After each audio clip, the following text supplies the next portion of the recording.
Well, we've got one of our favorite guests, Gerald Celente, beginning of the year, and we want to know what kind of trends he sees with his Trends Journal. Gerald, how you doing? I'm great. Thanks for having me on, David. What'd you think about that coronation yesterday? Well, that's what it was. It was nobility. What a disgrace that this is going on in the United States. You know, my motto, by the way, is taught to me by my dear father, may his soul rest in peace. Anytime I'd be shooting my mouth off, he'd look at me and he'd say in Italian, Papagallo, parrot, think for yourself. Stop repeating what everybody else is saying. Right. So what I have to say is only the way I see it. I'm not telling people what to believe. But what I saw was disgusting to me. Here they put on this lavish affair, bragging about all the designer clothes, rolling out the red carpets, the Clintons showing up as though they're coming out of their jumbo jet, and it's a chariot out of the past for the nobility, and people are starving in the streets. The peasants could hardly make ends meet. The people are unemployed, being thrown out of their homes. And putting on a lavish spectacle like this is really rubbing it in the face. To me, it wasn't an inauguration. It wasn't even a coronation. It was off with their heads 2.0. It was so insensitive. Yeah. It was so out of character. It was so contrived. Hey, even Beyonce was lip syncing, right? That's right. And the band is pretending that they're playing music. The whole thing is a hoax. That's right. Yeah, $100 million, wasn't it? Didn't they say it's $100 million? Whatever Somewhere it like was, you know. And of course, where did the money come from? Right. Right. Yeah, and at the same time, he's just, everybody got their first paychecks of the year. Everybody that's working got their first paycheck of the year. The working poor see their taxes go up by 48% on Social Security. You know, everybody, these are people making under $113,000 when he said he wasn't going to raise taxes on anybody unless they made over $250,000. I mean, he's taken these people who wanted a class warfare, and he's given them class warfare, but they didn't realize what class he saw himself a part of. As you mentioned, you know, he's the royal class. Yeah, well, look at this scene. Look at this pedestal that they built for him and Michelle to dance on, and making a big deal out of it. And just for the record, man, I watched it. The cat can't boogie. That's right. And you know something about that, don't you? Oh, yeah, you know. We got some boogie in your bones, you know. You can't fake it. That's right. We got some good clips of you dancing with that. I wanted to talk to you about this thing that just recently happened with Germany repatriating gold. What do you think about that? I mean, Obama doesn't want to talk about what's going on financially. He'd rather have his coronation parties and his $10 million Hawaiian vacation and go after our guns, because he doesn't really want to talk about what's going on financially. But do you see that as a pretty significant event? Well, absolutely. There's nothing mentioned about the unemployed in his whole speech. There's nothing really mentioned about, other than him saying we're on the road to recovery. You know, that's just jive talk. Right. So there's really nothing of substance. And when you look what happened, David, with what's going on in Germany, there's a lot to this story. The Germans, I mean, you know, check it out, man. If, you know, I'm not really, you know, I'm not suffering from ADD, but it doesn't take a lot to remember, hey, weren't the English and the French and the Americans fighting the Germans in World War II? Why would the Germans give the French, the Americans, and the English all of their gold to hold? That's the story. So now what they're doing is, because of a going-ons over there in Germany. As a matter of fact, I was in Munich recently when it just started to hit the fan. They want their gold back. And much of the gold is in the Federal Reserve in America, in the Bank of France, and in banks of England. So now they want it back. So here's the deal. They're not going to get all of it back until 2020. I mean, were they carrying us over one bar at a time? You know? I mean, what's the big deal here? Right. And then the other issue is, when you really look at the numbers, it's about 122 billion euros worth of gold. Guess what? That's chump change. In a German economy and a global economy whose currencies ostensibly have something behind them other than hot air. So the fact, as I believe it, is that number one, the gold isn't there. Number two, if it is there, something's going on and they're not getting it back. Because let's face it, I mean, what kind of imbecile would say it's going to take 7 years to carry this stuff back and forth? I mean, what are they going to do? Put it in Angela Merkel's pockets and bring it back every time she comes to Washington? That's right. I mean, who's making this baloney up? Right, right. So the other factor is, then you look at the report. Here's something as a trend tracking tip. And I've been doing this for over 30 years. And one of the things that you learn, David, is every time when the government comes out with information they're required to put out, they usually do it on a Friday afternoon. That's when all the people leave the bureaus.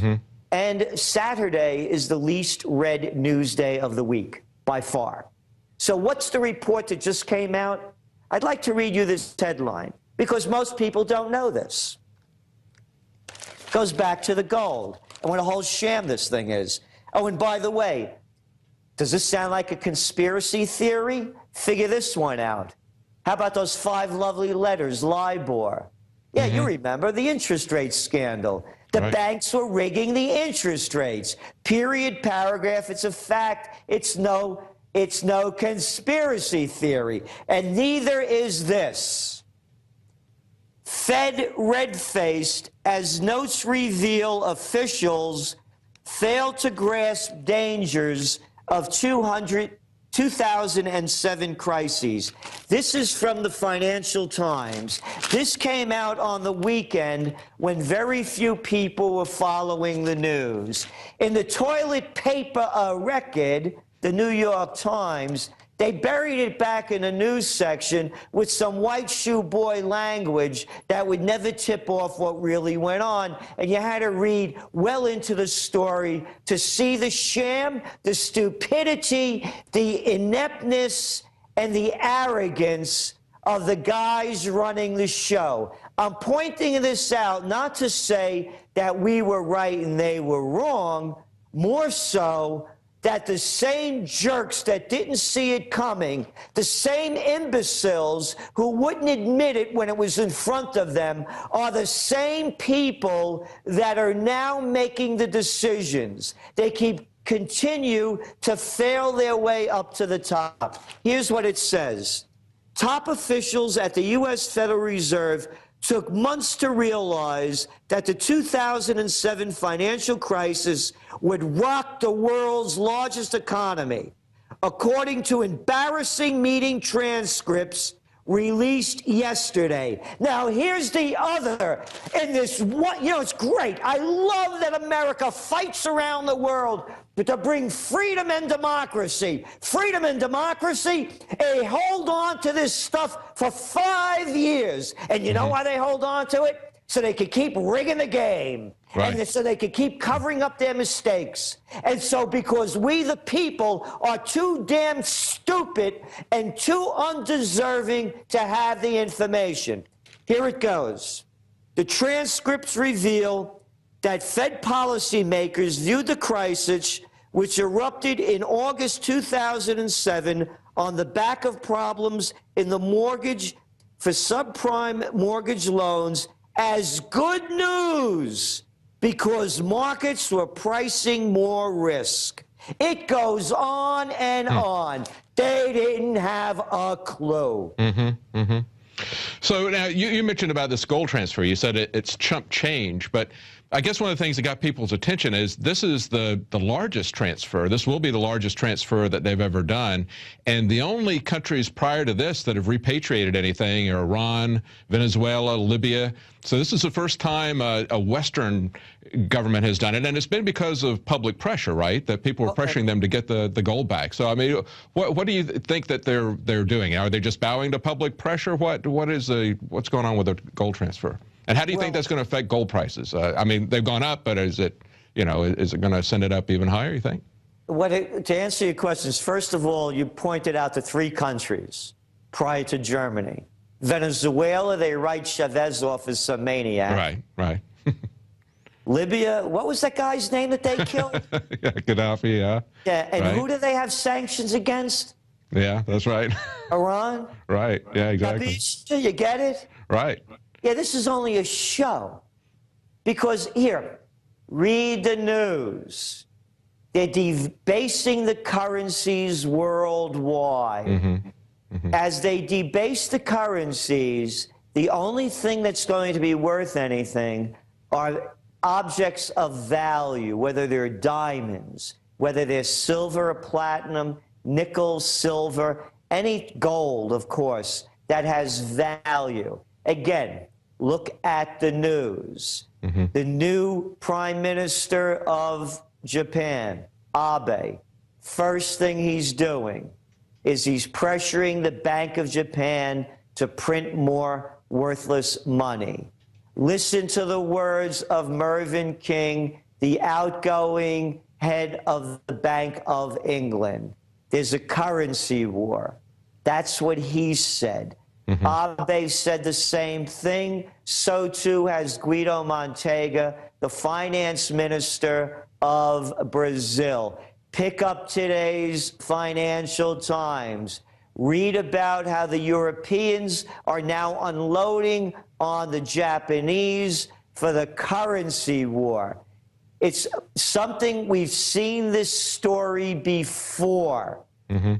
It's the panic of '08, depression, currency wars, trade wars, world war. The crash of '29, the Great Depression, currency wars, world war, trade wars, world war.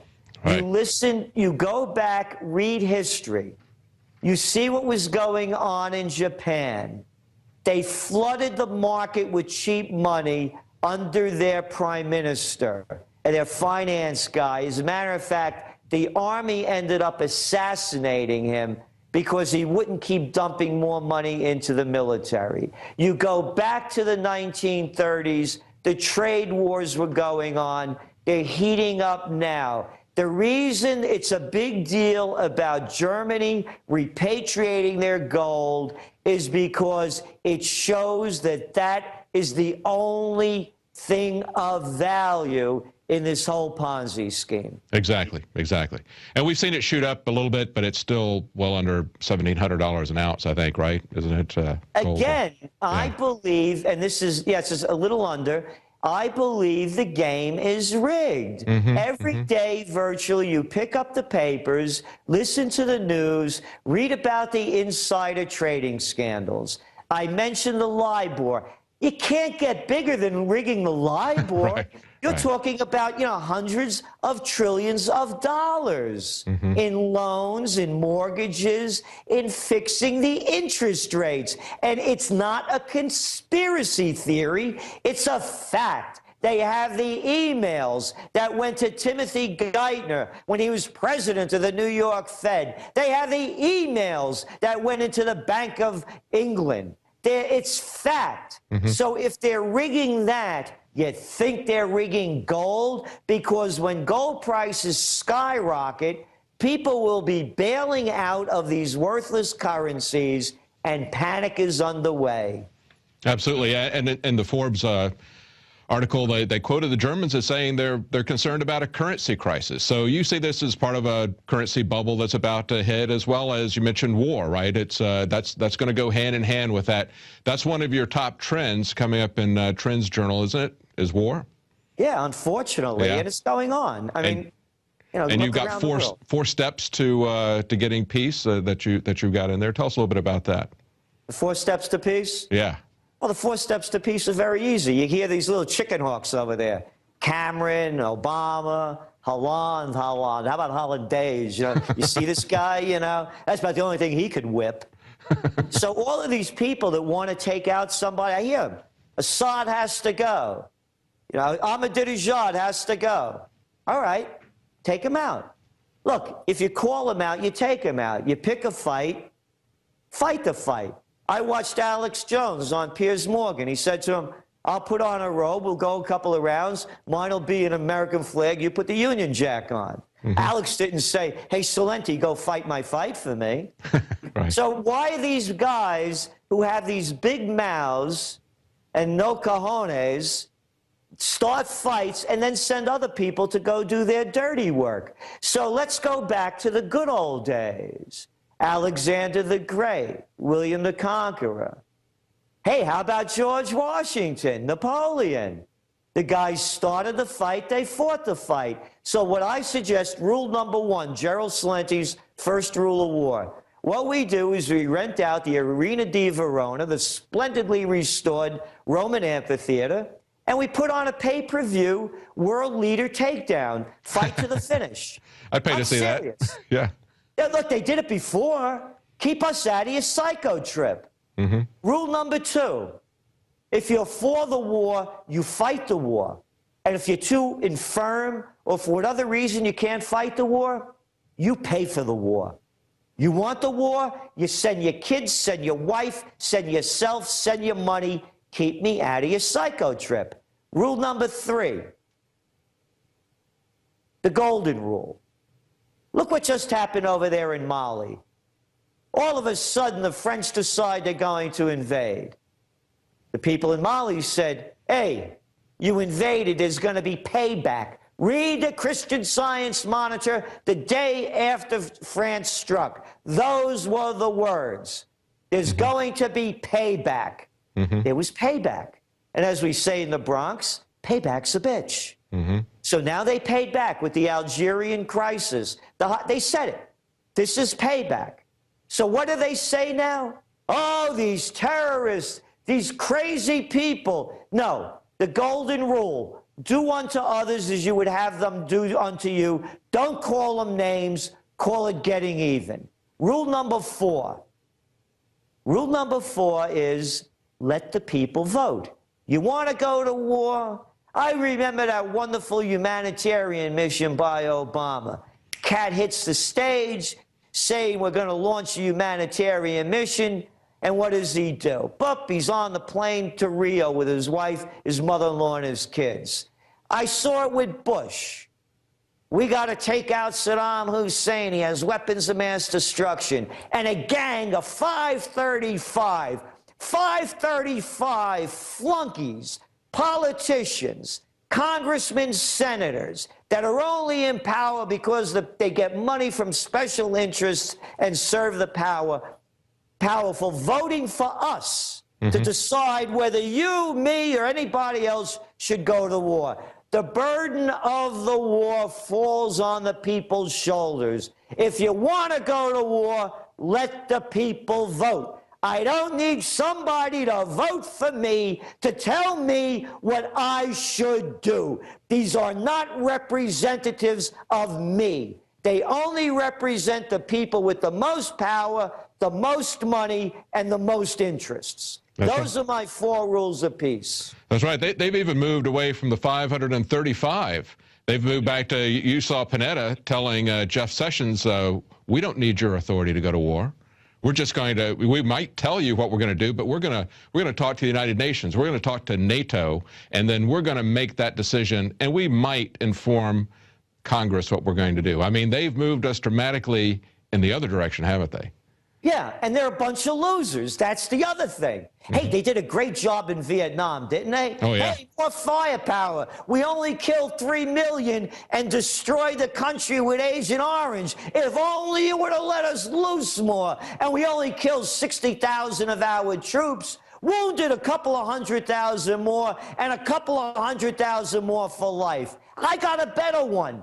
Let's go into Afghanistan. Yeah, yeah, Alexander the Great couldn't pull it off. The English couldn't do it. The Russians couldn't do it, but we'll do it. Hey, remember that guy? What was his name? Stanley McChrystal Meth. What was it? Now he's teaching leadership at Yale or something. Right. Can you imagine what a BS course? Imagine spending money to hear this guy shoot his mouth off leadership. Remember his impressive progress? Remember that other guy, Petraeus? You remember him? Oh, yeah. The guy that got caught with some chick? You don't remember him? He was a general over there with the impressive progress in Afghanistan. Oh, how about Iraq? Yeah, weapons of mass destruction, ties to Al-Qaeda. Look at the beauty of that one. $1 trillion down the drain, 5,000 of our people dead, suicide rates among the troops going off the charts. One more. We only killed 1 million people. Yeah. So they're losers. Yeah, And listen to this loser talk. This is Cameron, that little weenie over there, right. that little Eton Oxford boy. This guy, you know what he does? He plays against a tennis machine. That's his biggest fight. The UK Prime Minister, right. Yeah. This is a global threat. It will require, talking about Mali, a global response.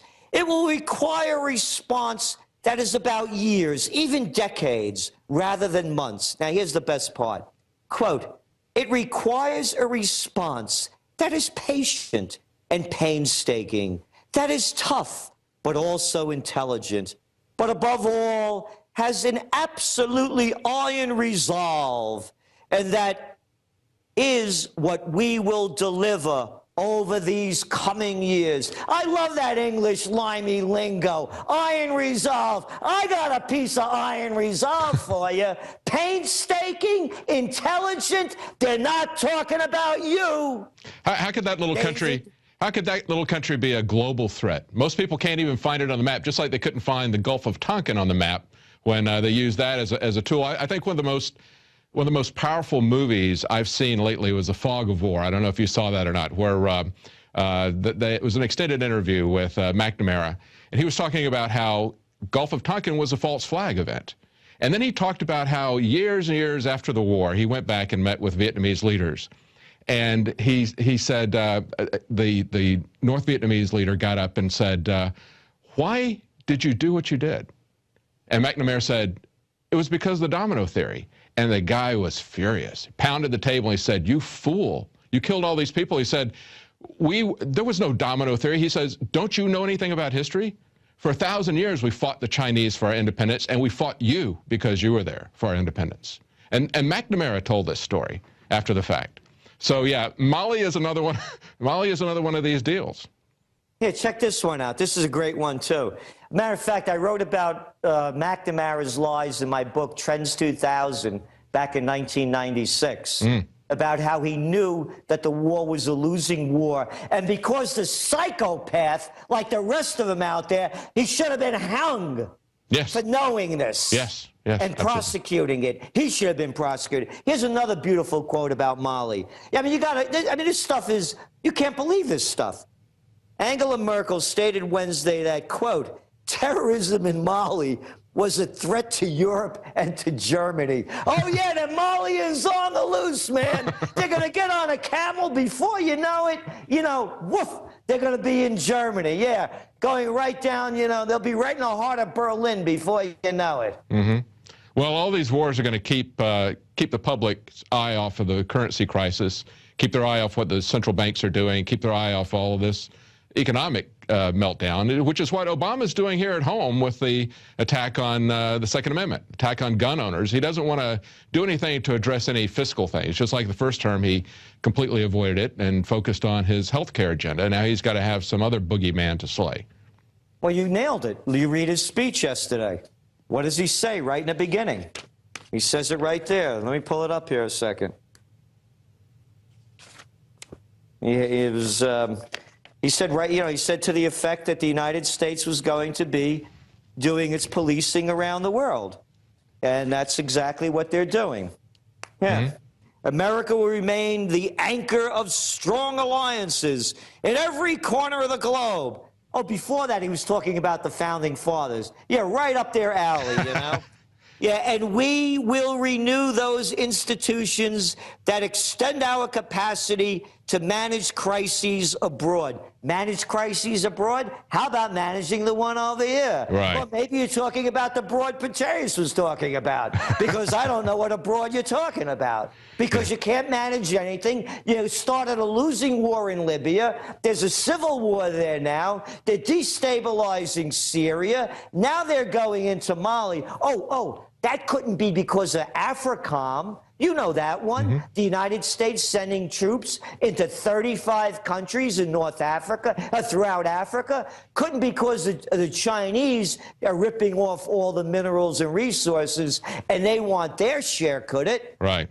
So when you read the language of Obama's inauguration speech, it's right here in black and white, and he says that for no one has a greater stake in a peaceful world than the most powerful nation. Colonialism, imperialism, yes. Stay out of their business. Absolutely. And I think it's pretty clear, too. He didn't talk about solving a crisis. He talked about managing it, right? They don't want to solve it. They want to keep it going. They want to keep it perpetual. Again, you nailed it. They're doing the same thing with this guy Hollande over there in France. They're getting the people's minds off the economic problems. Yes. Mm-hmm. They're doing the same thing in the UK. You read the data coming out of Germany, it's going down over there as well. It goes back to the repatriation of the gold. The only reason that these economies are standing up to any levels at all is because of the record low interest rates. I just got a commercial loan to buy one of the most historic buildings in colonial Kingston at 3.25%. Mm-hmm. And they covered closing costs. And it's locked in for 20 years. Yeah. The only reason this economies are turning around is because they're flooding the markets with cheap dough. And at some point, these interest rates are going to go back up. The bond markets are going to explode, and the economy is going to crash much worse than it did before. And if you don't believe me, listen to the Federal Reserve cats, man. Right, right. They do. Right, yeah. While the stock market is doing well and while interest rates are low, with all these new regulations of the Obamacare, the people who are the working poor, they're going to have to, they're getting laid off. They're getting their hours reduced to under 30 because anything over 30 is now full-time jobs. So a lot of these people who are trying to make ends meet at the very bottom are going to have to juggle 2 part-time jobs, try to get their schedules worked out through that sort of thing. They're seeing their Social Security taxes going up. But a lot of these people are the same people who voted for Obama because they thought he was going to punish the rich. Is it? Oh, I know. I mean, you read the headline of today's paper. I don't have it in front of me. The New York Times. Maybe this is it. Let me see.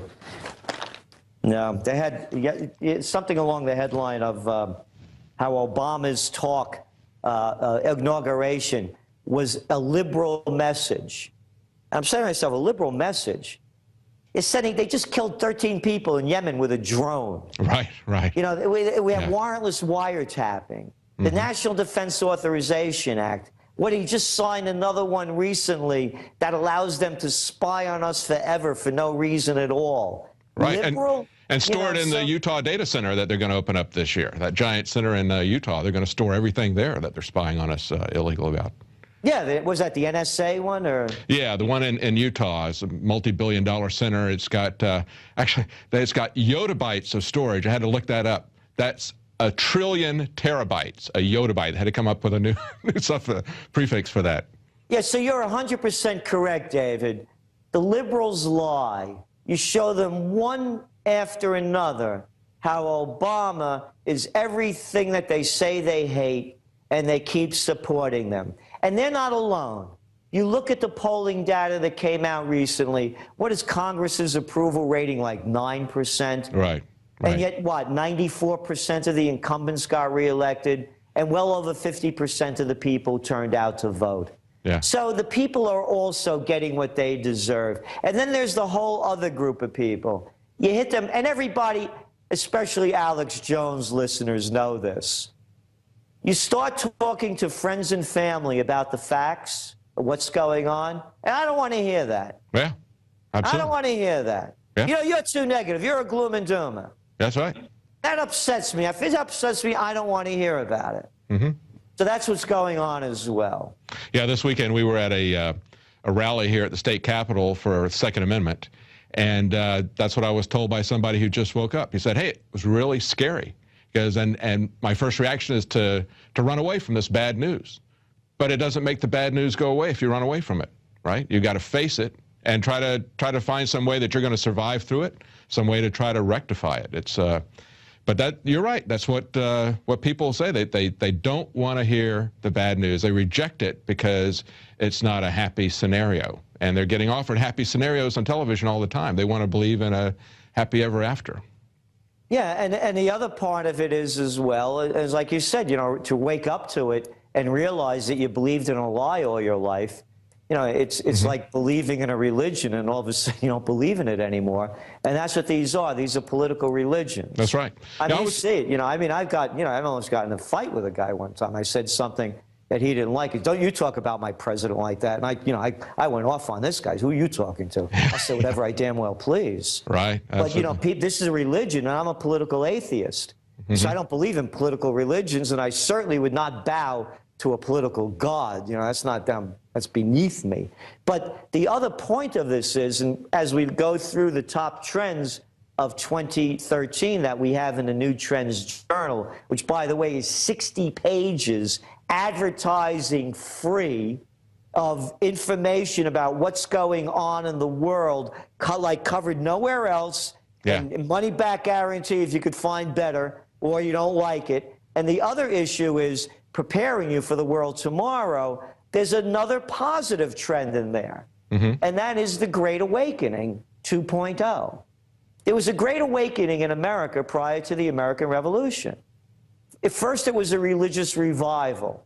People realizing, the people that believed in salvation, they finally understood that if you're going to achieve salvation, it's not because you're following the dictates of a church or a hierarchy. It's about how you live your life. And it's not about the religion that you live. It's about how you live. That was the first part of it. The second part of the Great Awakening was to the awakening that there's no nobility out there, that King George III is just another average or below average guy. And when you read the letters going back and forth between Jefferson or Franklin and the people going overseas talking about the royalty, what a disgrace these people were. The people woke up to that. Well, David, we have the same kind of nobility. Again, look at that shot of the Clintons walking out of their jumbo jet with all of the gold and red trappings around them. Absolutely. And all the paparazzi. And look at all of this grandeur for the coronation. The people are waking up. These are not nobility. Matter of fact, they're the same people you couldn't stand in high school and college that wanted to be class president and head of the student council. The suck-ups, the brown-noses, the glad-handers, the insincere and the overly ambitious. So we're seeing the beginning of a great awakening. Yeah, it was at the early days of our republic. Ambition was considered to be a severe character flaw when it came to politicians. Today, it seems to be a prerequisite, isn't it? They brag about it. Yeah, absolutely. Absolutely. Well, are there any other trends that you see besides war and a great awakening that? Yeah, there are some very positive ones. And again, you know, I look at things for the way they are, not the way I want them to be as a political atheist. You look at how young people, you go back to Christmas sales, tablets are outselling toys for kids. Little kids are growing up now, and they're infants, and they're playing with this stuff, right? Their brains are being wired differently, you know, figuratively, of course. I actually saw let me just interject here. I actually saw a YouTube video where they handed a little 2-year-old kid a book, and the 2-year-old kid is trying to do these pinch and zoom gestures, you know, from the iPad on the book. It was kind of funny, but you're talking about people having their brains wired differently. That just shows, you know, this is obviously the first time this young child had their hands on a book. You know, they've grown up totally in this virtual world. Exactly. So now the education system has to adjust to it. Our education system is a total failure. I say that with true confidence, in the sense that by their deeds you shall know them. We spend more on education than virtually any other nation in the OECD, Organization of Economic Cooperation and Development System.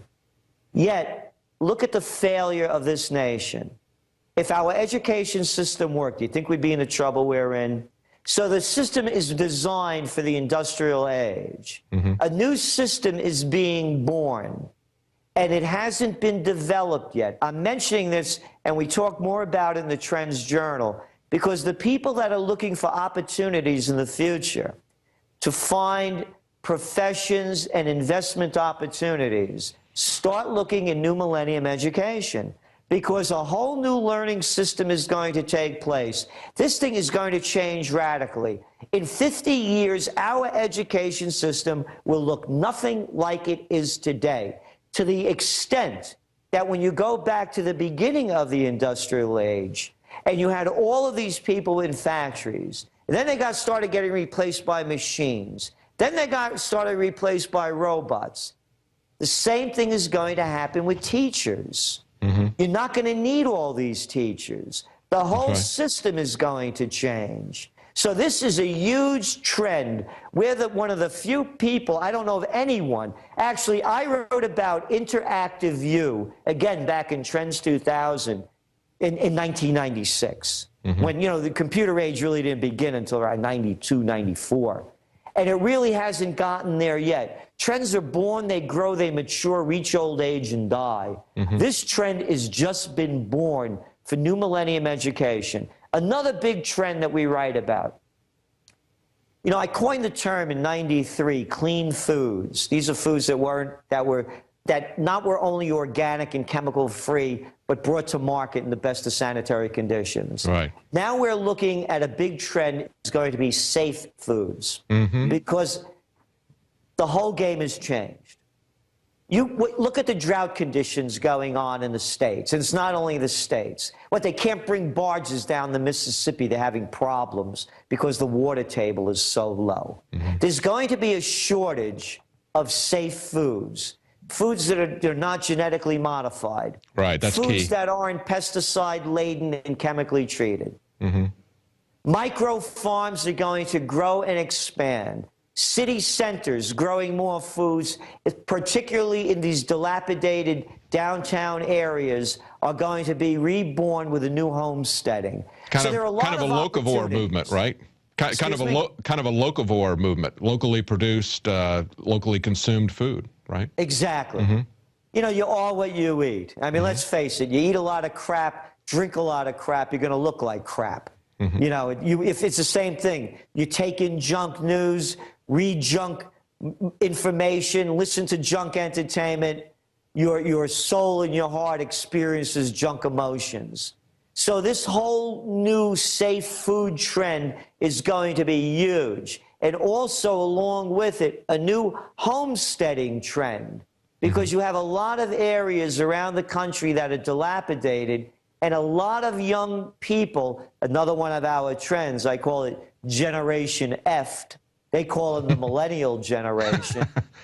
These are kids that, you know, born between 1980 and 2000, that have university degrees in worthlessness. They have jobs that don't pay them a living wage if they have a job at all. And they're educated. And they know that the future is going to be what they make it. And that's part of the Great Awakening. So there are a lot of positive things in this Trends Journal as well. Well, that's really fascinating. Like you said, it's what, 60, 70 pages, no commercials? No 60 pages, yeah. Yeah, there's a lot of stuff there. That's really fascinating. And when you're talking about the education thing, I think that's really key. I think, you know, I've homeschooled my sons all the way through from the start to finish. And it's not just a question of what they know and how they can work in the world, but it's also their attitude. You know, government has used schools, and it's been designed to use schools to control the population the way they think. It's a major brainwashing operation. So once that starts to move away and starts to get decentralized, and people start taking a more active control of their children's education, I think that's going to be really energizing the Great Awakening, as you put it. Well, thank you very much. Thank you very much, Gerald Celente. Look forward to seeing. I want to read the rest of this Trends Journal here. You've got me really interested. Thanks for talking to us today. Hey, thanks for having me on, David. Appreciate it. Bye-bye. Well, I want to read the rest of the trends that he's got projected for 2013. And if you want to read those, you can get it at TrendsJournal.com. That's where you can order Gerald Celente's Trends Journal. We'll be right back after the break with David Zuniga and someone who has an organization called America Again.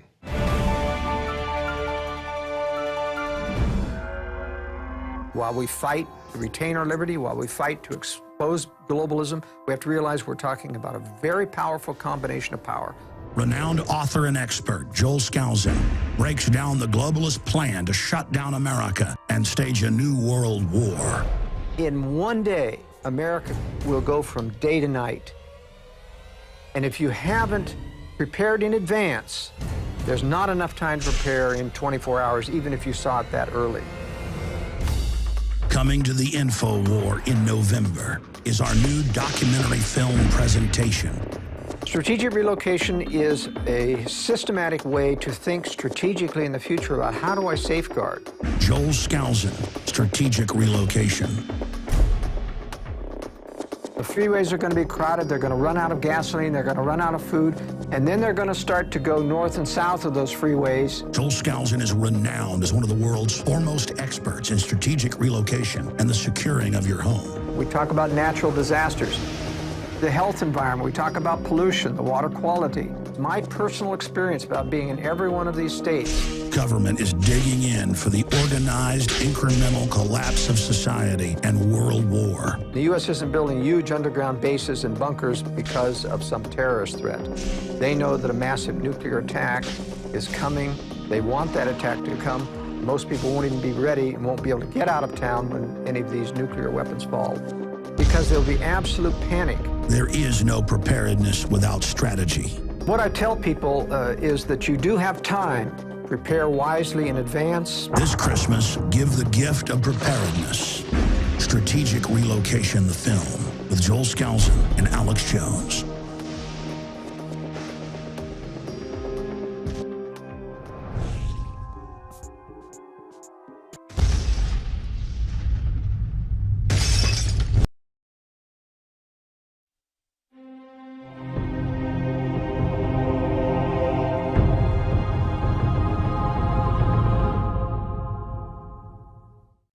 Well, we've got one of our favorite guests, Gerald Celente, beginning of the year, and we want to know what kind of trends he sees with his TrendsJournal. Gerald, how you doing?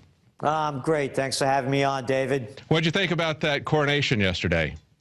Well, that's what it was. It was nobility. What a disgrace that this is going on in the United States. You know, my motto, by the way, is taught to me by my dear father, may his soul rest in peace. Anytime I'd be shooting my mouth off, he'd look at me and he'd say in Italian, Papagallo, parrot, think for yourself. Stop repeating what everybody else is saying. Right. So what I have to say is only the way I see it. I'm not telling people what to believe. But what I saw was disgusting to me. Here they put on this lavish affair, bragging about all the designer clothes, Americans and English, all of their gold to hold. That's the story. So now what they're doing is because of a going-ons over there in Germany. As a matter of fact, I was in Munich recently when it just started to hit the fan. They want their gold back. And much of the gold is in the Federal Reserve in America, in the Bank of France, and in banks of England. So now they want it back. So here's the deal. They're not going to get all of it back until 2020. I mean, what's the, what are they carrying us over one bar at a time? You know?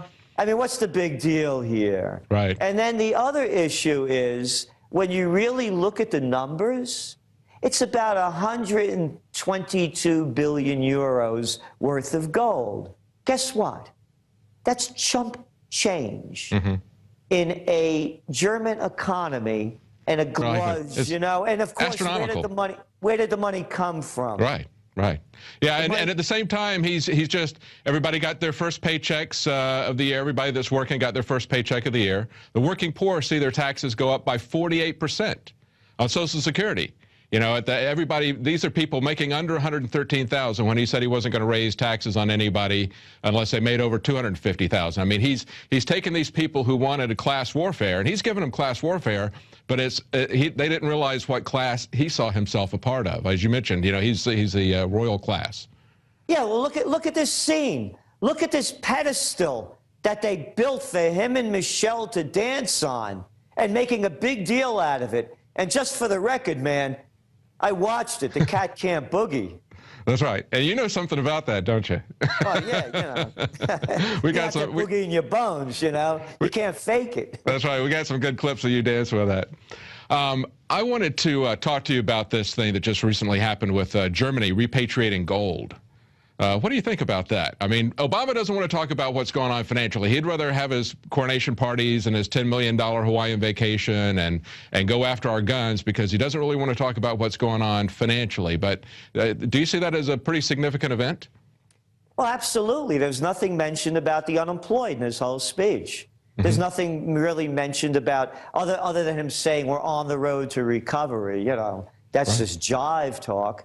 So there's really nothing of substance. And when you look what happened, David, with what's going on in Germany, there's a lot to this story. The Germans, I mean, you know, check it out, man. If, you know, I'm not really, you know, I'm not suffering from ADD, but it doesn't take a lot to remember, hey, weren't the, you know, the English and the French and the Americans fighting the Germans in World War II? Why would the Germans give the French the rolling out the red carpets?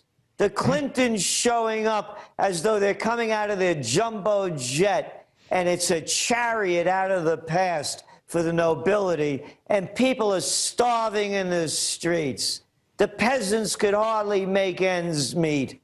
The people are unemployed, being thrown out of their homes, and putting on a lavish spectacle like this is really rubbing it in the face.